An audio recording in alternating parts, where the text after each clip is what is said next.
Okay, this is the second part of my Q&A for June 5th. Same disclosures are in full as the first one. It was Sarah Schneider had a question for me. Two questions. Why does the BL limit what and how much fruit you have? Not sure where you heard that from, Sarah. There are some fruits that aren't as good for you as as others. When we're on the ranch, we're looking at putting up a percentage of weight loss every week. So you want to stay away from the fruits that are a little more high in sugar. You stay away from your bananas and your grapes. You want to stick with your raspberries, your strawberries, your blackberries. Kind of want to stay away from the melons and the bananas, and apples are decent, but you want to stay away from the stuff that's high on the glycemic index. And you're right, nobody does ever get fat eating a bunch of fruit. Now, if that fruit salad's full with marshmallows and whipped cream, that's a different story. Let's see here. Another question. Nancy Zimmer. It's about bad knees. She has bad knees. What is good to get the heart rate going when you have bad knees? Moses, my man Moses, he literally sat at the edge of his bed and shadow boxed. Now of course, the faster you go, the more intense you get, the more your heart rate's going up. So, just because you got bad knees, you can't use that as an excuse. You just can't use that as an excuse. You got to push through. Next question. Let's see here. From Stephanie Stafford. How do you stay motivated? I'm always great at starting the weight loss journey, but then I seem to get sidetracked along the way. I've started this 100 times, but how do I keep going? That's the $1 million question. If I had the answer, I'd probably be $1 million richer. I can tell you for me, Stephanie, what keeps me motivated. Okay? Their names are Imani and my Junebug. Those are what keep me personally motivated. What I can tell you, Stephanie, is you're going to have to look in the mirror and you're going to have to ask yourself, what are you doing this for? First of all, I got to tell you, you got to want it for yourself. As much as I love my babies, if I don't love myself first, I can't accomplish anything. So you got to have that acceptance and love of yourself. And then you find what pushes you, what's gonna motivate you. For me, it's my kids. And I keep that thought. I keep them picture of them, with me almost all the time. So that's what you got to do. You got to find what keeps you motivated and realize that you're going to have bad days. And then you know what you do when you have those bad days? You dust them off. You pick it up and you start over. That's the beauty of everything, is there's hopefully always going to be a tomorrow. But one thing I can tell you is never put off what you can do today to do tomorrow. Don't do that to yourself.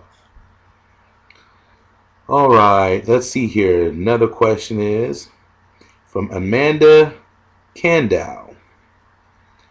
What are some active things you love to do to burn calories? I love to dance. I think you all know old Big Arthur loves to get his groove on. I love to dance. I love to dance. I'm in the car, I was just in the car on the way home, and I had Trey Songz, Bottoms Up, and I'm dancing in the car. So I personally, I love to dance. I love to spin and walk. I'm a big walker. I don't have a real fast pace, but I love to walk. I love to walk. Let's see here. Dolores Lamas. Dolores, you have many questions. So I'm going to try to kind of kind of sum all of your questions up here in one. You talk a lot about being an emotional eater, and did the Biggest Loser ever help you guys with dealing with emotional eating?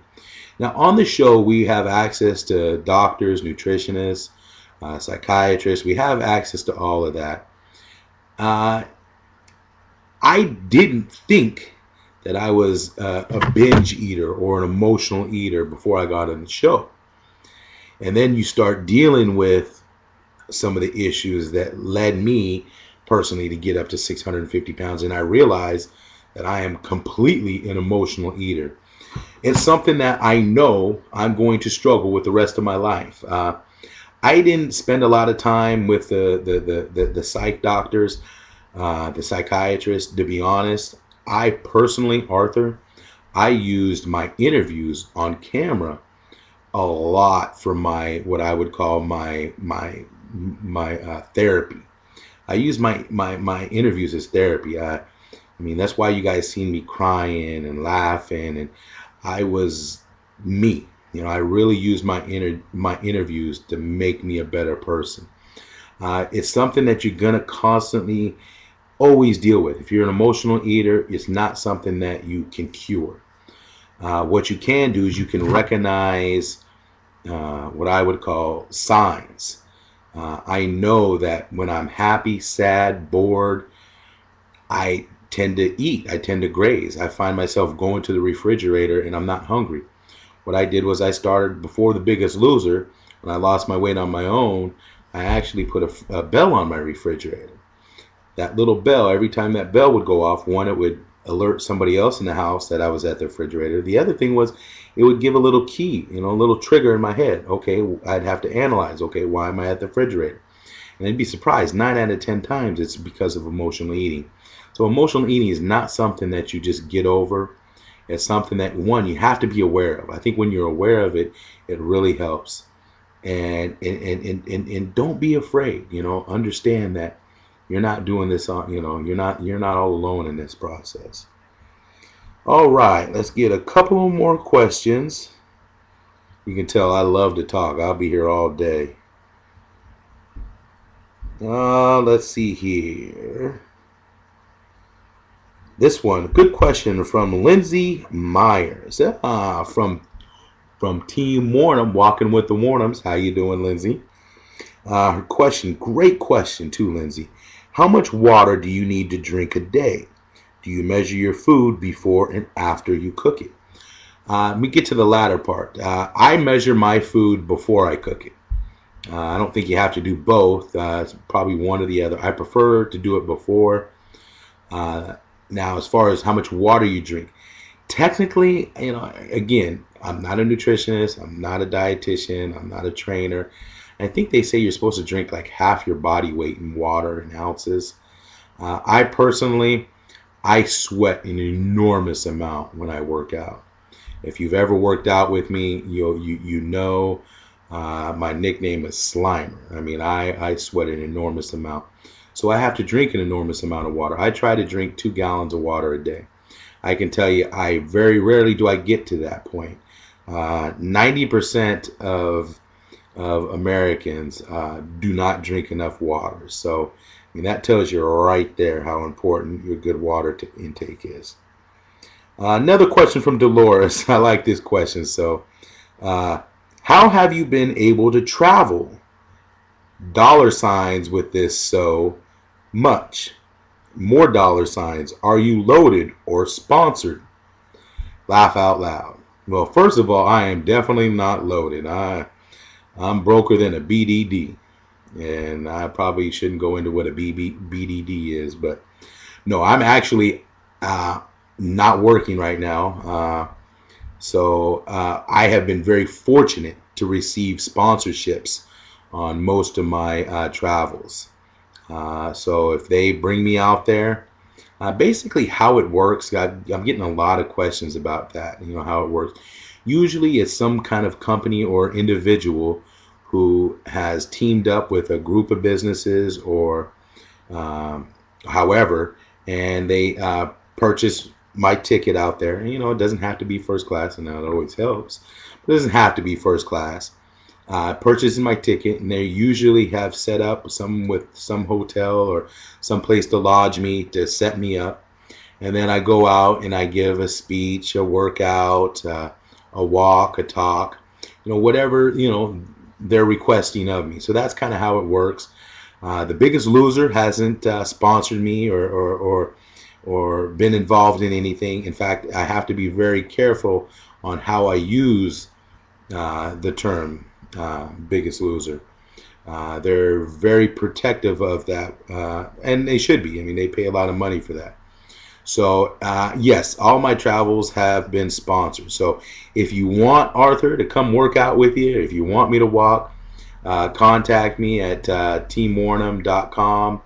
That website should be up, or hit me in my inbox on Facebook, and we'll try to get out there. Again, it takes some resources. So what I would suggest you do is find a good group of folks there. Find a business that would back you. That seems to be probably one of the best ways.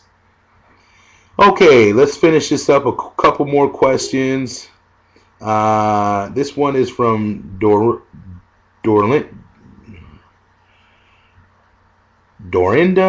Robertson Stoller. How many ounces is a serving of fish prior to cooking it? Well, depends on your servings, whatever you want to eat. I think a healthy serving of fish, depending on what kind of fish it is I like to keep my protein servings between 6 and 10 ounces, depending on what they are. Fish, some white roughy has 20 calories an ounce, so I can have a 10-ounce fillet. Now your salmon, that's a little higher in calories, so maybe I only have 6 ounces. So that's that. Let's see here. Okay, I'm gonna finish. I got a couple more here. Cricket Del Castillo. I work out 6 days a week. Is that sufficient? I feel guilty if I don't. That is plenty sufficient. 6 days a week, an hour a day for a normal person should keep the doctor away. So that's plenty. Wendy Fisher. I do not understand when people tell me if I sweat, I am working too hard and too high for fat burning. Do you have any advice? Don't listen to them.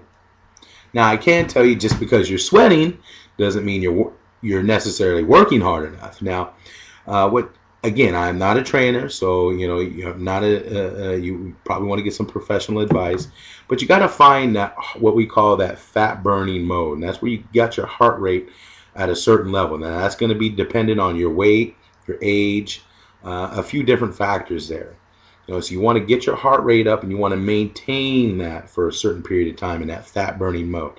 And that's nonsense. I love to sweat. Me personally, I like to measure my workouts and my intensity by how I sweat. Now, that's not necessarily works for everybody, but for me personally, I love to sweat. Perfect example, Irene, one of the hardest workers, if not the hardest worker we had at the ranch, okay?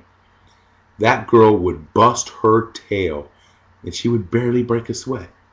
We would all we'd all make fun of her because I would literally come out of some workouts where I could wring my shirt and shorts out. It grossed all the girls out. And then Irene, she would come and she'd just have a little glow, and you can see, I mean, she had phenomenal numbers. So everybody's body's a little different. Well, hey guys, that's it for today. It was a pleasure answering some of you guys' questions. I can't wait to do it again. I want you guys to stay tuned. Next week, next Friday, a week from, next Friday will be the first night of Arthur Warnum After Dark. It's going to be a great show. It's going to be on Ustream. You're going to be able to ask me anything you guys want.